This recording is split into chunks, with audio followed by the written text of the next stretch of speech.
Pulivendula ZPTC polling జరుగుతున్న నేపథ్యంలో తెల్లవారుజాము నుంచే పోలీసులు అరెస్టులు పర్వం స్టార్ట్ చేశారు. 4:30 నుంచి ఇక్కడికి ముందు ఎంపీ అవినాష్ ఇంటికి చేరుకున్నారు. అయితే అవినాష్ ఇంటికి చేరుకున్న తర్వాత ఇక్కడ అవినాష్ని అరెస్ట్ చేసే నేపథ్యంలో కొంత గందరగోళమైన పరిస్థితులు అయితే చోటు చేసుకుని ఇక్కడ అవినాష్ ఇంట్లోకి పోలీసులు ప్రవేశించారు. వాళ్ళందరూ కూడా చూస్తే అవినాష్ చెప్పులు వేసుకుంటున్న సమయంలో కూడా చెప్పులు కూడా పక్కన వదిలేసి అవినాష్ని ఇక్కడి నుంచి వెళ్ళిపోవాల్సిన పరిస్థితి అయితే వచ్చింది. అవినాష్ చెప్పుల్ని లేకుండానే పోలీసులు ఇక్కడి నుంచి తీసుకువెళ్ళిపోయిన పరిస్థితి. ఇక్కడ ఉన్న టేబుల్స్ని వీటన్నిటిని కూడా పోలీసులు నెట్టేశారు. ఎక్కడికక్కడ వీటన్నిటిని కూడా ధ్వంసం చేసే ప్రయత్నం అయితే చేశారు. ఇక్కడి నుంచి బలవంతంగా అవినాష్ని తీసుకుని వెళ్ళే ప్రయత్నం చేశారు. మనం చూడొచ్చు అవినాష్ ఇంట్లో ఉన్న ప్రస్తుతం మనం అవినాష్ ఇంట్లో ఎటువంటి సిచ్యువేషన్స్ ఉన్నాయో ఇక్కడ ఉన్న టేబుల్స్ మొత్తం కూడా ఇరిగిపోయిన పరిస్థితి అయితే మనం చూడొచ్చు. వీటన్నిటిని కూడా నెట్టడంతో టేబుల్స్ ఇరిగిపోయి కనీసం ఎంపీ అవినాష్ని చెప్పులు కూడా వేసుకోకుండా ఇక్కడి నుంచి తీసుకువెళ్ళిపోయిన ప్రయత్నం అయితే చేశారు. టేబుల్ మొత్తం కూడా ధ్వంసం అయిపోయిన పరిస్థితి. దీన్ని ఎక్కడికక్కడ ఇరక్కొట్టేసిన పరిస్థితి అయితే ఉంది. బలవంతంగా ఇక్కడి నుంచి పోలీసులు తీసుకుని వెళ్ళే ప్రయత్నం అయితే చేశారు. ఈ టేబుల్స్ పూర్తిగా మనం కానీ చూసుకుంటే ఎక్కడికక్కడ ఇరిగిపోయి పోలీసులు అన్నింటిని కూడా ధ్వంసం చేసిన పరిస్థితి అయితే ఉంది. ఇక్కడి నుంచి బలవంతంగా అవినాష్ని తీసుకువెళ్ళి బయట గారి చూసుకుంటే కనీసం అవినాష్ని చెప్పులు అవినాష్ని వేసుకోకుండా కూడా అవినాష్ చెప్పులు కూడా వేసుకోకుండానే పోలీసులు అతని వాహనంలో ఎక్కించిన పరిస్థితి. దాదాపుగా 4 గంటల నుంచి కూడా ఈ విధ్వంసం అయితే జరుగుతూ వచ్చింది. కంప్లీట్గా ఇక్కడ పోలీసులు అతని అదుపులో తీసుకున్నారు. ఎంపీ అవినాష్ క్లియర్గా ఒక మాట చెప్తున్నాను, నేను ఎక్కడికి బయటికి వెళ్ళాను, నేను ఇంట్లో ఉంటాను, మీరు అవసరస్ట్ అయితే చేసుకోండి, నాకు అభ్యంతరం లేదని చెప్పారు. అయినప్పటికీ ఇటు చూసుకుంటే కుండీలు ఇవన్నీ కూడా పగిలిపోయిన పరిస్థితి మనం చూస్తున్నాం. సో ఇటువంటి నేపథ్యం అయితే ఇప్పటికే జరిగిన పరిస్థితి అయితే మనం చూస్తున్నాం. డోర్స్ కావచ్చు వీటన్నిటిని కూడా పగలగొట్టిన పరిస్థితి అయితే మనం చాలా క్లియర్గా కనపడుతోంది. ఎక్కడికక్కడ అంటే అసలు ఒక బలవంతంగా అంటే ఒకటి అవినాష్ ఎంపీ హోదాలో ఉన్నారు, ఆయన అరెస్ట్ చేయడం ఒక యాంగిల్ అంటారు. కానీ ఎక్కడికైనా సరే ముందస్తు చర్యగా పోలీసులు అవసరం అనుకుంటే ఇంట్లో ఉండొచ్చు, ఇంట్లో నుంచి బయటికి రాకుండా హౌస్ అరెస్ట్ చేసే ప్రయత్నం చేయొచ్చు కూడా. ఒకటి ఎంపీ కూడా చాలా క్లియర్గా చెప్పారు, నేను ఎక్కడికి బయటికి వెళ్ళను, నేను ఇక్కడే ఇంట్లోనే ఉంటాను, మీరు హౌస్ అరెస్ట్ కావాలంటే చేసుకోండి, మానిటరింగ్ కూడా చేయకుండా ఇక్కడ ఆపాలనే ప్రయత్నం చేస్తున్నారు అనేది పోలీస్కి అవినాష్ ఒక పక్క చెప్తూనే ఉన్నారు. అయితే ఇప్పుడు జరిగిన ఈ ఇన్సిడెంట్ ఏదైతే ఉందో ఒక్కసారిగా వీళ్ళందరూ డిఎస్పీలు కావచ్చు, సిఐలు కావచ్చు తెల్లవారుజామున 4 గంటల నుంచి కూడా ఒక భయంకరమైన వాతావరణం జరిగిందనేది చెప్పాలి. సాధారణంగా ఎర్లీ మార్నింగ్ 4 గంటల నుంచి పోలీసులు ఇంటిని చుట్టుముట్టిన పరిస్థితి అయితే ఉంది. దాదాపుగా ఇక్కడున్న వాళ్ళందరినీ కూడా ఎప్పటికప్పుడు అలర్ట్ చేసే ప్రయత్నం అయితే చేశారు. అంటే ఇక్కడ కొంతమంది స్థానిక వాళ్ళ ఎంపీ అభిమానులు కూడా ఇక్కడున్న పరిస్థితి అయితే ఉంది. సార్ ఏమంటారు మీరు? ఇప్పుడు జరుగుతున్న ఆహారం కావచ్చు లేకపోతే ఇప్పుడైనా జరిగిన పరిస్థితిని అంతా కూడా ఎలా చూస్తారు? చాలా అరాచకం అండి ఇది. ప్రజాస్వామ్యబద్ధంగా చేస్తామంటున్నారు కానీ ప్రజాస్వామ్యబద్ధంగా కాదు. ఇది ప్రజాస్వామ్యాన్ని కూని చేసే విధంగా, ప్రజాస్వామ్యాన్ని మానభంగం చేసే విధంగా చేసేటువంటి కార్యక్రమాలు మీరు చూశారు. ఇంతమంది పోలీసులు వచ్చి అన్యాయంగా అక్రమంగా మా పార్లమెంట్ సభ్యులు అని కూడా చూడకోకుండా ఒక వీధి రౌడీని కదా లాక్కెళ్ళి స్టేషన్లో వేసి ఇంతమంది కార్యకర్తలను కూడా తీసి వీధి రౌడీని వేసేసినట్టు పక్కకు పడేసిన విషయం మీరు కూడా చూశారు. ఇంత అరాచకమైనటువంటి పరిపాలన, ఇంత అరాచకమైనటువంటి పోలీసు వ్యవస్థ ఎప్పుడు కూడా గతంలో ఎప్పుడు చూడలేదు, మేము చూసిన లేదు. ఈ పులివెందుల పరిస్థితి దాదాపు 30 సంవత్సరాల నుంచి ప్రశాంతంగా ఉన్నటువంటి పులివెందుల్లో మళ్ళీ అరాచకం అనేది ఎలా ఉంటుంది అనేది వీళ్ళు చూపిస్తున్నారు. ఇంతవరకు ఇలాంటి దరిద్రమైనటువంటి పరిపాలన, ఇలాంటి దరిద్రమైనటువంటి అరాచకాలు మేము ఎప్పుడు చూడలేదు. అంటే కనీసం మీ ఎంపీ చెప్పులు కూడా వేసుకోకుండా వెళ్ళిపోయిన పరిస్థితి, చెప్పులు కూడా అక్కడే వదిలేశారు. పోలీసులు విపరీతంగా ఎత్తుకున్నారు. మీరు అడ్డుకునే ప్రయత్నం చేసినా మీ వల్ల పోలీసులు పెద్ద ఎత్తున ఇక్కడికి చేరుకునే ప్రయత్నం చేస్తారు. అసలుకి ఎందుకు అరెస్ట్ చేయాల్సిన పని ఉంది? అంటే సాధారణంగా హౌస్ అరెస్టులు చేస్తారు, ఎవరైనా సరే ఇంట్లో ఉండమని చెప్తారు, బయటికి రావాల్సిన అవసరం సమస్యాత్మక ప్రాంతాల్లో ఉంటే. కానీ ఇప్పుడు అటువంటి సిచ్యువేషన్ లేనప్పుడు ఎందుకు అరెస్ట్ చేసి తీసుకెళ్ళారు? ఒక భయం. ఓటర్లు అందరూ వైసీపీ పక్క ఉన్నారు, ఎక్కడ ఓట్లు వేస్తారో, ఎక్కడ మేము ఓడిపోతామో అనే ఒక భయానకమైన పరిస్థితిని ఇక్కడ కల్పించినారు. దాదాపు ఇక్కడ ఏ పల్లెల్లో కూడా ఫ్యాక్షన్ అనేది లేదు. ఈరోజు ఫ్యాక్షన్ వాళ్ళు స్టార్ట్ చేసినారు.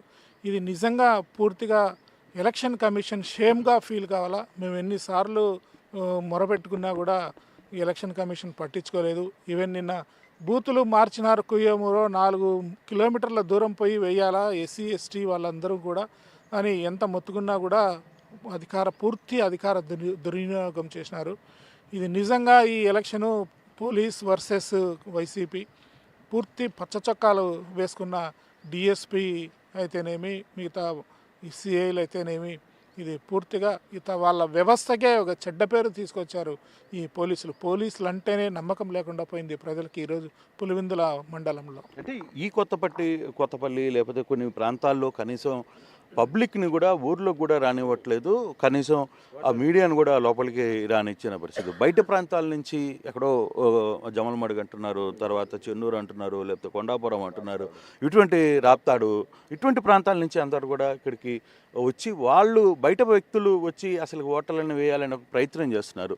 కనీసం మీరు అడ్డుకునే ప్రయత్నం జరిగిపోతుంది. అసలు ఎక్కడ అడ్డుకుంటామనే భయంతోనే ఈరోజు ఎంపీ గారిని అరెస్ట్ చేసినారు. ఇప్పుడే నాకు కొత్తపల్లి నుంచి ఒక వ్యక్తి ఫోన్ చేసినాడు, ఓటర్లను పోనీయటం లేదు, కొన్ని వందల మంది ఇక్కడ వచ్చి కట్టెలు రాడ్లు పట్టుకొని ఉన్నారు, మా పరిస్థితి ఏంటి అని ఓటర్లు ఫోన్ చేసినారు. ఒక కొత్తపల్లెనే కాదు, మండలం మొత్తం దాదాపు నాకు తెలిసి ఒక 3,000 మంది రౌడీలు, గుండాలు అందరూ ప్రతి బూత్కి 200 మంది 300 మంది అట్లా వచ్చి భయభ్రాంతులను చేస్తూ వాళ్ళకు రిగ్గింగ్ చేసుకోవడానికి వాళ్ళకు అనుకూల పరిస్థితులను వాళ్ళు తెచ్చుకున్నారు. అంటే పూర్తి ఎఫెక్టివ్ అంటే పులివెందుల జెడ్పీటీసీ స్థానాన్ని గెలవాలి అనే ఒక ఎఫెక్టివ్ మీదనే ఈ వ్యవహారంతా కూడా జరుగుతుందా, లేకపోతే సర్వసాధారణంగా ఓటర్లు తమ స్వేచ్ఛగా తమ ఓటును హక్కును వినియోగించుకునే ప్రయత్నం రాబోతుందా? కనీసం ఇప్పుడు ఎలక్షన్ కూడా ఒక 15 నిమిషాల్లో పోలింగ్ కూడా స్టార్ట్ కాబోతుంది. ఓటర్లు స్వేచ్ఛగా ఓటు హక్కు వినియోగించుకునే క్వశ్చనే లేదు. ఈరోజు పూర్తి భయభ్రాంతులను చేసినారు బీటెక్ రవి అండ్ కో. ఇక్కడ చుట్టుపక్కల అన్ని చోట్ల కూడా వందల వాహనాలు ఉన్నాయి, కానీ అవి అసలు పోలీసు కనపడలేదు. మా ఆఫీస్లో 20-30 మంది ఉంటే వచ్చి రాత్రి భయభ్రాంతులను చేసి అందరినీ బెదిరించినారు, అందరి మీద బైండ్ ఓవర్ కేసులు పెట్టినారు. పూర్తిగా పోలీసు వైఫల్యము, ఎలక్షన్ కమిషన్ వైఫల్యం అనే నేను చెప్తాను. అసలు ఎంపీని ఎక్కడికి తీసుకెళ్లారో తెలుసా? 4 వాహనాలు వచ్చినాయి, తీసుకెళ్ళిపోయారు. మీరు వెనకాల ప్రయత్నం జరుగుతోంది. ఎక్కడికి తీసుకెళ్లారని మీకు ఏమైనా ఐడియా ఉంది? కడప రోడ్డు తీసుకుపోయినారని మనకు తెలుస్తూ ఉంది. కనీసము ఆయన రూమ్లో మీరు చూస్తే టేబుల్ పగలగొట్టినారు. ఆయన చెప్పులు ఆ తోపులో చెప్పులు కూడా అక్కడే ఉండిపోయినాయి. కొద్దిమంది కార్యకర్తలు అడ్డుకున్నా కూడా వాళ్ళను ఈడ్చిపడేసి బలవంతంగా పోలీసులు తీసుకుపోయారు. ఎక్కడికి తీసుకుపోయారు అనేది కూడా మాకు ఇంతవరకు తెలియదు. ఇది అంటే బేసిక్గా ఇక్కడ ఒక పరిస్థితి అయితే కనుక్కుంది. ఎంపీని అరెస్ట్ చేయాలి, లేదు అరెస్టు దిగ్బంధం పెట్టుకోవాలి, పోలీసులు బయటికి రాకుండా చూడాలి అనుకుంటే వాస్తవంగా ఎంపీ ఇంట్లో ఉండొచ్చు, హౌస్ అరెస్టు చేయొచ్చు, పోలీసు బలగాలు ఉండొచ్చు, ఎక్కడ అటువంటి పరిస్థితి అయితే ఇబ్బంది లేదు. కాకపోతే ఇప్పుడు తెల్లవారుజామున 4 గంటలకి అవినాష్ని అరెస్ట్ చేయడం, అక్కడి నుంచి తీసుకువెళ్ళడం, బలవంతంగా ఎక్కడికి తీసుకెళ్లారో తెలియదు, మా కార్యకర్తలకి అసలు ఏం జరుగుతుందో అర్థం కాని పరిస్థితి. కనీసం పోలింగ్లో దగ్గరికి వెళ్ళలేకపోతున్నాం, పోలింగ్ ఏం జరుగుతుందో తెలీదు, మరి 15 నిమిషాల్లో స్టార్ట్ కాబోతుంది. ఇటువంటి పరిస్థితుల్లోనే అంటే ఇంకా పోలింగ్ స్టార్ట్ కాలేదు, 4 గంటలకి తెల్లవారుజాము నుంచి గ్రామాల్లో ఉన్న బయట ప్రాంత వాళ్ళందరూ కూడా గ్రామాల్లోకి వచ్చేసారు. కనీసం ఓటర్ ఇంట్లో నుంచి బయటకు వచ్చి పోలింగ్ దగ్గరికి వెళ్ళలేని పరిస్థితి ఇప్పుడే ఈ టెన్షన్ ఉంటే 7 గంటలకి అసలు పోలింగ్ స్టార్ట్ అయిన తర్వాత పరిస్థితి ఏ విధంగా ఉంటుందో మనం అర్థం చేసుకోవాలి. అంటే అంత ప్యానిక్ సిచ్యువేషన్స్ పులివెందుల జెడ్పీటీసీ ఎన్నికల సందర్భంగా జరుగుతుంది అనేది చాలా స్పష్టంగా అర్థమవుతుంది.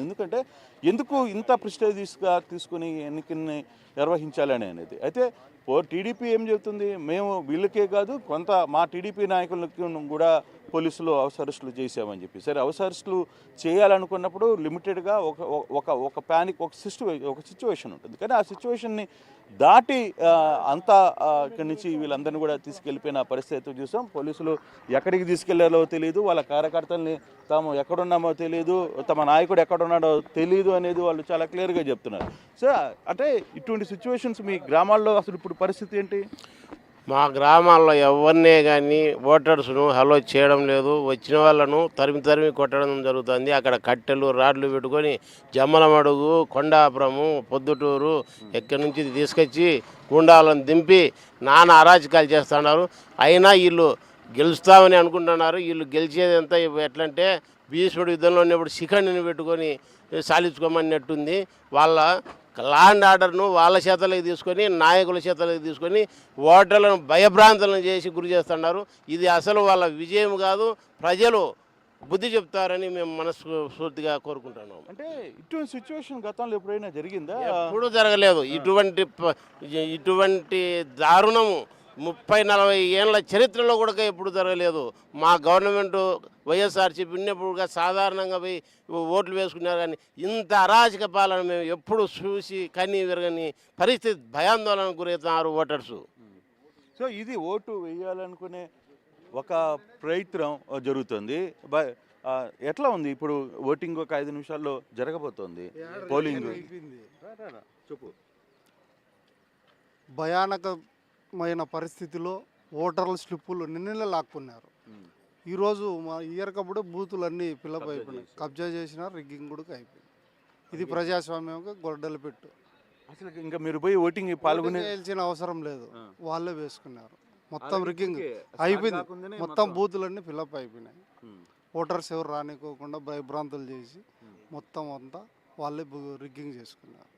అంటే అంత అవసరం ఉందా? అంత సిచ్యువేషన్ క్రియేట్ చేయాల్సిన అవసరం ఉందా అసలు? ఇది ప్రజాస్వామ్యానికి గొడ్డలు పెట్టు, ఈ ప్రభుత్వానికి చంపపెట్టు. ఈ ప్రజాస్వామ్యంలో గత స్వాతంత్రం వచ్చిన నుంచి ఈ రోజు వరకు ఇంత ప్రజాస్వామ్య ప్రభుత్వాలు లేనటువంటి ప్రభుత్వాలు లేవు. ఈ చంద్రబాబు అరాచకానికి గొడ్డలు పెట్టు. ఎందుకు అంత ప్రెస్టేజియస్గా దీన్ని తీసుకోవాలన్న ప్రయత్నం ఎందుకు జరిగిందంటారు? ప్రజాస్వామ్యంలో నేను ఒక్కనే ఉండాలా, వేరే లీడర్ ఎదగకూడదు. వేరే లీడర్ ఎదిగితే